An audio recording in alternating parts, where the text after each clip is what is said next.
we are going to investigate what the Vedic wisdom has to offer to us so that we don't remain invested in a shadow personality in our spiritual quest, or pretty much in any area of our life, and that we are not just seeking superficial well-being, but we are really looking to dive deep in, connect with our authentic self that is automatically sovereign, beautiful, and okay despite difficult circumstances. It's not trying to wish the difficult circumstances to disappear, but it finds an innate capacity to deal with them, to find something unbroken within, even when everything else is broken outside. So we want to be able to look at that. And what I'm about to share with you in my Wisdom School Vedica Global, I have taught for hours and hours. And I'm hoping that at least I can begin you thinking in a certain way, and down the road, if you're interested and you show your excitement, then I shall bring all this teaching out in the public and teach you also these 4 steps. So these 4 steps are known as sadhana chatushtayam. Sadhana literally means a discipline, a mindful discipline, a voluntary discipline. It's not imposed upon you. You take it on. A discipline of what? Your ego. A discipline of what? Your mind. So your internal equipment gets to be disciplined by you, the soul. And chatushtaya means fourfold. So it's a fourfold discipline. But actually it has 9 steps, because the third part of it gets broken down into 6 steps. So it's a total 9 steps, and I'll go one by one. And I'll also show you how, because these kind of teachings are missing in the Western teachings of non-duality, there is more reasons for bypassing than students of non-dual wisdom in India who have bona fide Vedic teachers making them go through this process. So what happened was, when non-duality was transplanted from the Indian shores by some teachers here, they kind of dismissed with all these teachings, and they started talking about instant enlightenment, and that is where the whole issue of bypass started happening. So let's begin with the first sadhana, and that is known as the sadhana of Vivica. Vivica literally means discernment. And what are you discerning? Every moment you look at your own mind and you discern if what I am thinking is coming from my shadow or coming from an authentic place within me. And you shall know it's coming from a shadow, because way deep down you already know what is shadow within you and what is real. Am I right or not? We know it, we just don't pause. So when we don't pause, the shadow starts driving our car. But if we say, excuse me, you go in the back seat, thank you, we don't have to kick it out. So you go in the back seat, it's our evolutionary baggage, you go in the back seat, I'll drive the car. So for example, I'm a spiritual teacher, and my uncle right now is, one of my maternal uncles is very, very sick. He's just had a major surgery for many years. And I was, with him in person. I've been with him mentally, emotionally, in every which way. I'm involved in that issue. Now, if some tears come up in me, and because I remember how important he is to me and to my family, and I immediately call it down. That doesn't suit you. You're a spiritual teacher. You should think there is no life, there is no death, and some such thing. I can behave like that. But instead I have to say, wait, what about my vulnerable self? My 10-year-old, my 9-year-old, my 18-year-old, and even my 50-something-year-old values this person. I understand that he's an eternal being, but I kind of am fond of him in this physical body. So it's okay to shed a few tears. It doesn't take away my crowning glory as an Acharya. Those tears, and even my discussing it right now, are clearly not under the control of my shadow. They are part of my authentic self. So I could stand, I could sit in meditation, I could drop my tears, and at the same time, I'm strong. Do you see? Those tears didn't make me weak. Those tears are the complete tapestry of who I am. But and whenever we believe we invest in the shadow, you will feel pressure in your heart. You will feel an discomfort because the shadow is only the shadow.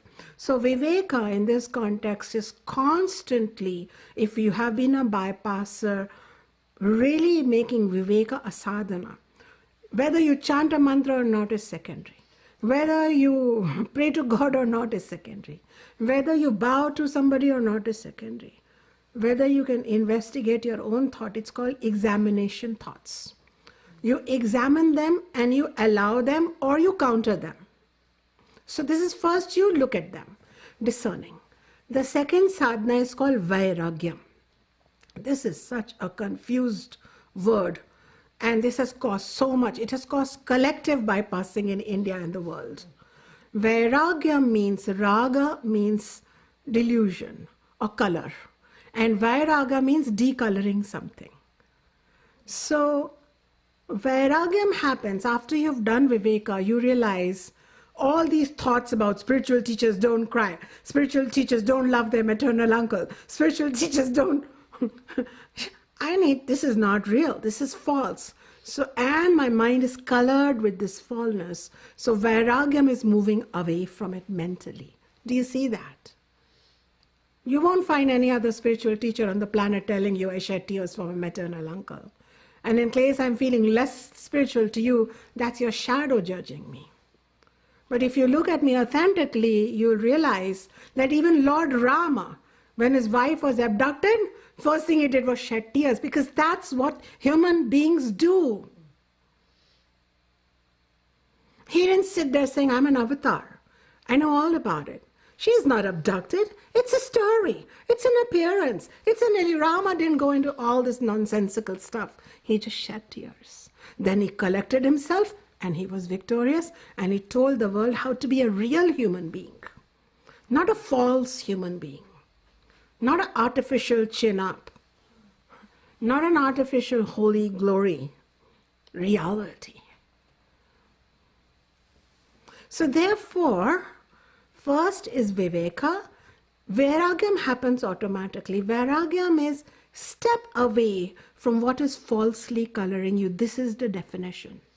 But people understood Vairagyam as step away, go away, move away to the Himalayas, leave everything. And so now in India you find a whole bunch of people, if you go to Rishikesh, Varanasi or the Himalayas, roaming around. Who are you? I'm a Vairagi. I have left the world. In the meantime, I'm begging you for food. I'm high on hashish.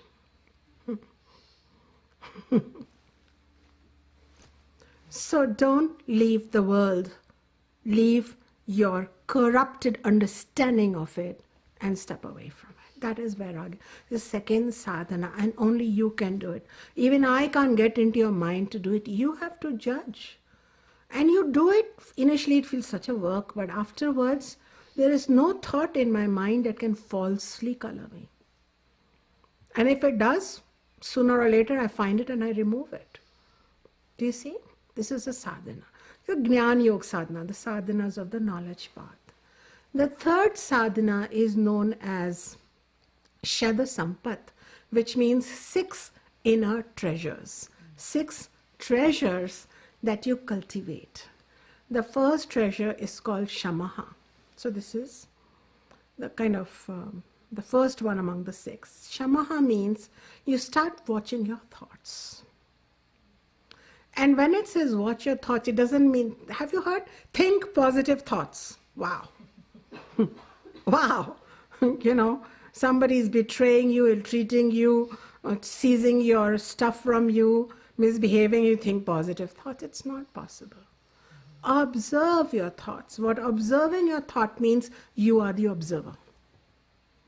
Observe your thoughts, not think positive thoughts. And gradually change them in the following way. This is a teaching from Baba. I'm bringing it up in my future book, Sovereign Self, coming up, where you might, in case you have self-critical thoughts, this is one kind of thoughts. You have other blaming thoughts, shadow is very invested. Gradually bring them into examination thoughts and then take them into dharmic thoughts. What can I do? And finally, spiritual thoughts. The last thoughts are, I am a spiritual being. I have power. I can handle this. I can go back and have a discussion. I'll give you an example. I have a paternal uncle, a cousin. And you talk to any cousin of my age group and we all have some baggage from him because he was emotionally, he was kind of like a joy killer. Like we'd be playing, stop playing, go and do homework. I remember I had gone to buy an eraser, and in India in the 1960s, for the first time, a scented eraser had come. Oh my God, I saved 50 paisa, that was a lot of money, over like 3 weeks, where you didn't even get pocket money, so you only got lucky if relatives came by. And I went to buy that eraser, and all my cousins went. It was like a procession, because I was going to buy a scented eraser, and I remember it had an S on it for Shunya. And I came home with it, and my uncle took it and tossed it. He's like, you're wasting things on Western products. So he didn't know how to come and live here and, you know, become kind of a scented eraser of the mind. He didn't know all that. He just like threw it. So that trauma kind of remains. If you want to gift me anything, you can gift me scented erasers. So, and the whole family was shocked. Like we were like, so anyway, in his thinking, he was doing the right thing, but probably not. So so one set of thoughts is I'm a victim. I'm angry. The other, he's so bad. One is I'm bad, then he's so bad. But I'm an observer. So I observe my thoughts, and I could take them from I'm terrible to he's terrible to examining them, saying, wait a minute, this is a story, relax. Third, I went into dharma. Yeah, you know, he's not a very awake person. And he's definitely, you know, unconscious and doesn't know how to treat with children. But from a dharmic perspective, what can I do? Can I be friendly? Can I donate my compassion? Should I be separate from it a bit? So I decided the third way, bheda, be a little separate from him. Not call him all the time, but what the dharmic thing is, but I'm still his niece. I concluded he's not evil, he's stupid. And I decided that I can still, occasionally, when he needs me, I can be there for him. And fourthly, I realize, you're an amazing being, Shunya. You don't need no scented eraser. You're scented up yourself. See? Because you're an observer. So it's a slow process. It's not like, uncle doesn't exist, it's an illusion, it doesn't matter, it's just karma, stiff up, deal with it. It's not take it, let others, you know, or always say sorry, always say sorry. It's not like that. It's not one thing. It's a process. So you understand the sadhana of observing your mind. Then there is the next sadhana called Dhamma, which means observing your senses also. It's only when you observe your mind, and so your mind is always full of I'm not enough, I'm not good enough. Then the next sadhana comes up of Dhamma has pull in your senses. Instead of looking at other people's big house, be grateful for the daisies that grow in your house. Instead of looking at other people's Facebook pictures, be grateful for, you know, hot water running in your tub. You know, it's like use your senses, pull them in, curate them, use your senses to read spiritual good books from teachers who are not teaching from the shadow, scriptures, Vedas, Bhagavad Gita. Use your ears to curate an experience. Does that help? Okay. Rather than letting them wander around and, you know, and strengthen the shadow. Okay. Then the next one is called Uparama. And Uparama means, after you have done this, learn to become more comfortable with who you are as the universe wants you right now. Because part of the shadow is it wants to be like a super being. I've had students who've come to me in the past and said, I've been with you for 1 year, not many, but a few. Why am I not getting an experience? Why am I not getting this or that? Or Shunya, I want moksha. I want moksha. Their moksha is right now in not wanting moksha. The moment they don't want moksha, they relax. And then they can enjoy their inner divine Coca-Cola. If you stop wanting that outer Coca-Cola, right? So it's like that. So Uparama is becoming a little more comfortable with where you are. It's almost like not wanting to be so spiritually advanced. And it's a slight different way than I've taught you at different times where I've gone into details of ashrama and all of that, which we can teach some other time. But in short, Uparama means calming down.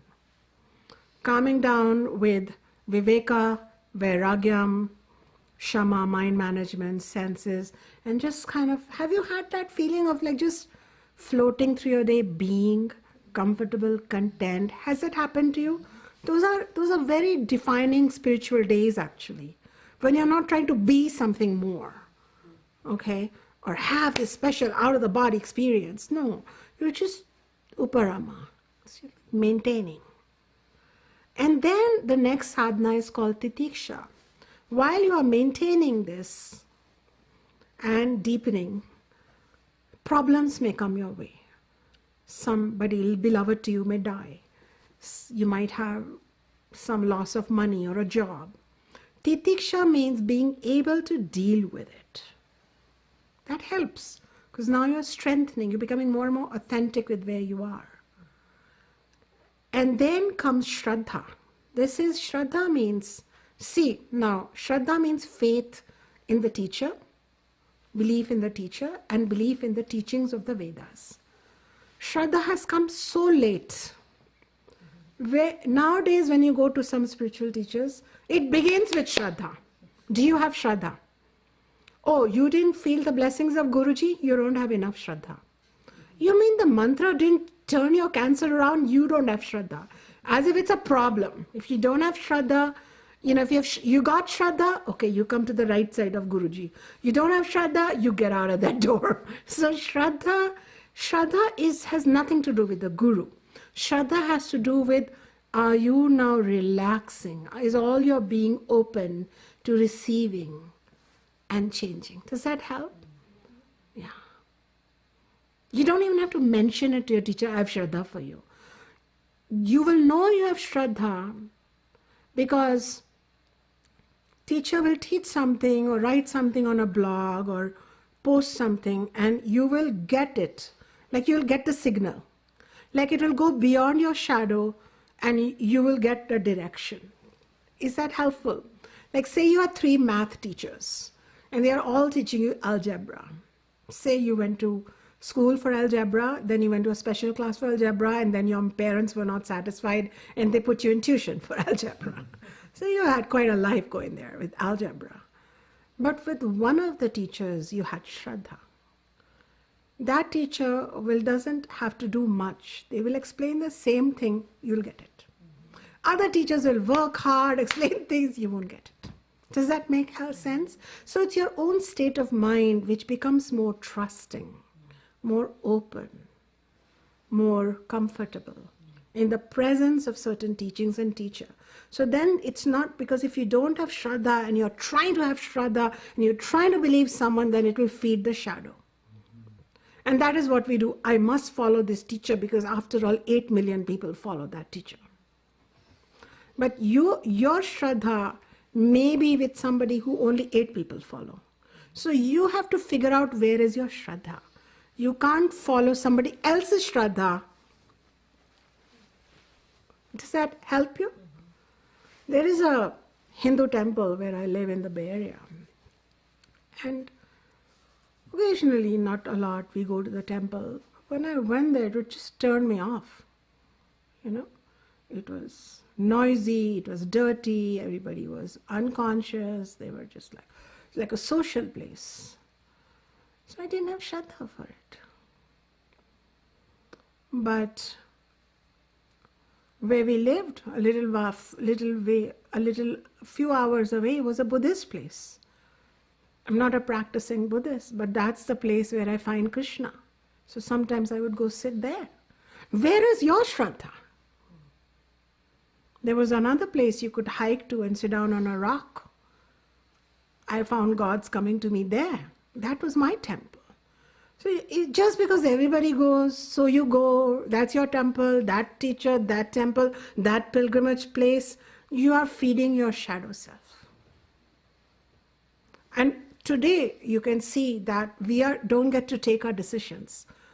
Social media takes that decision for us. Websites take that decision for us. Media takes that decision for us. Journalists take that decision for us. So we have, in a way, the biggest spiritual teachers are those who may have written the biggest book. But are they enlightened? We don't know. My book has also done well. Am I genuine? We don't know. I may talk genuinely. Watch out.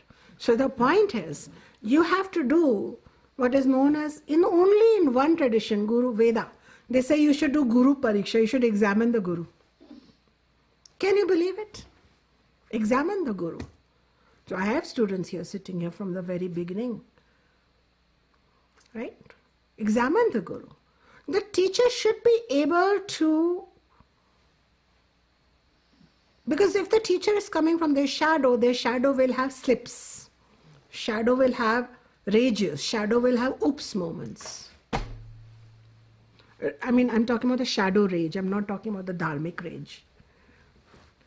So the point that I'm trying to tell you here is that Shraddha is a very important sadhana, but it comes after you have done discernment of whether this thought is good or not, after you have detached from false things, after you have observed your thoughts, and you know all of them. It doesn't say suppress the negative ones. It says observe them, play with them, change them around, let them all be.